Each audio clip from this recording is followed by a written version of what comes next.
ಇದನ್ನ ವಿಚಾರ ಏನಂದರೆ ಪೀರಿಯಡ್ಸ್, ಹೆಣ್ಮಕ್ಳು ಕನ್ನಡದಲ್ಲಿ ಮುಟ್ಟು ಅಂತಾರೆ. ನಮ್ಮ ಸಮಾಜದಲ್ಲಿ ಮುಟ್ಟುನ ಅಪರಾಧವಾಗಿ ನೋಡ್ತಾವ್ರ, ಸಂಪ್ರದಾಯವಾಗಿ ನೋಡ್ತಾವ್ರ, ಅಥವಾ ಒಂದು ರೆಸ್ಟ್ರಿಕ್ಷನ್ಸ್ ಅಂತವ್ರ ಗೊತ್ತಾಗ್ತಿಲ್ಲ. ಯಾಕಂದರೆ ನಾನು ರೀಸೆಂಟಾಗಿ ನೋಡ್ತಾ ಇರೋ ಪ್ರಕಾರ ಒಂದು ಹೆಣ್ಮಗು ಹೊಸ್ದಾಗಿ ಪೀರಿಯಡ್ಸ್ ಆಯಿತು ಅಂದರೆ ದೊಡ್ಡವರಾದರು ರಿಸ್ಟ್ರಿಕ್ಷನ್ಸ್ ಹಾಕೋದು, ಅದು ಮಾಡಬೇಡ, ಇದು ಮಾಡಬೇಡ, ಅಲ್ಲಿ ಹೋಗ್ಬೇಡ, ಇಲ್ಲಿ ಹೋಗ್ಬೇಡ, ಪೂಜೆಗೆ ಹೋಗ್ಬೇಡ. ದೇವ್ರಿಗೆ ಇಲ್ದಿದ್ದ ರಿಸ್ಟ್ರಿಕ್ಷನ್ಸು ಮಕ್ಳಿಗೆ ಯಾಕೆ? ಆ ಫಂಕ್ಷನ್ಗೆ ಹೋಗ್ಬೇಡ, ಇದಕ್ಕೆ ಹೋಗ್ಬೇಡ. ಓಕೆ, ಒಂದು ಸಂಪ್ರದಾಯ, ಅದೊಂದು ನ್ಯಾಚುರಲ್ ಪ್ರೋಸೆಸ್. ಹೆಣ್ಮಕ್ಳಿಗೆ ಪೀರಿಯಡ್ಸ್ ಅನ್ನೋದು ಒಂದು ನ್ಯಾಚುರಲ್ ಪ್ರೋಸೆಸ್.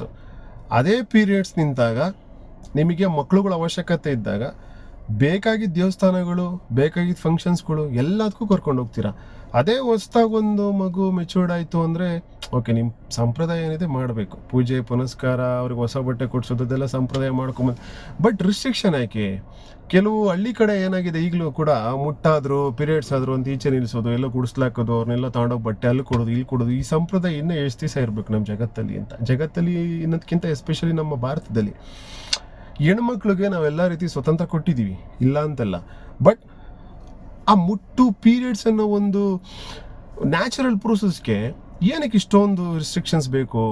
ಇಷ್ಟೊಂದು ಅಡೆತಡೆಗಳು, ಇಷ್ಟೊಂದು ಆಚಾರ ವಿಚಾರ. ಓಕೆ, ಆಚಾರ ವಿಚಾರ ಮಾಡಬೇಕು, ಅವ್ರವ್ರ ಸಂಪ್ರದಾಯ ಮಾಡಲಿ, ಬಟ್ ರಿಸ್ಟ್ರಿಕ್ಷನ್ಸ್ ಬೇಡ.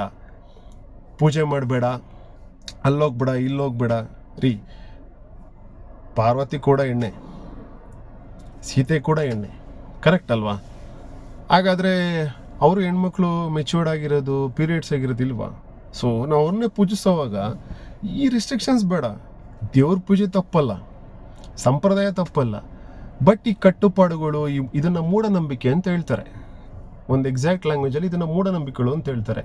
ದಯಮಾಡಿ ನಾನು ಹೇಳೋದೇನೆಂದರೆ, ಇದಕ್ಕೆಲ್ಲ ಕೊನೆಗಾಣಿಸ್ಬೇಕು.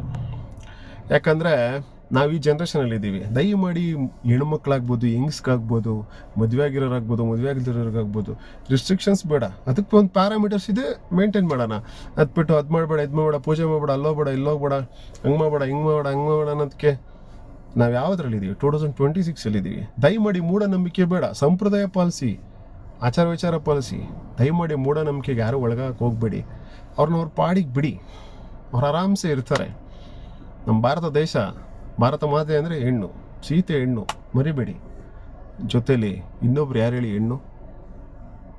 ನಮ್ಮ ಮನೇಲಿರೋ ಅಪ್ಪ ಅಮ್ಮ ಪ್ರತಿಯೊಬ್ಬರು ಕೂಡ ಒಂದು ಹೆಣ್ಣಿಂದನೇ ಬಂದಿರೋದು. ಅದಕ್ಕಿಲ್ದಿರೋ ರಿಸ್ಟ್ರಿಕ್ಷನ್ಸು, ಬರೀ ಇದೊಂದು ನೈಸರ್ಗಿಕ ಒಂದು ಪ್ರಕ್ರಿಯೆಗೆ ರಿಸ್ಟ್ರಿಕ್ಷನ್ಸ್ ಬೇಡ. Thank you.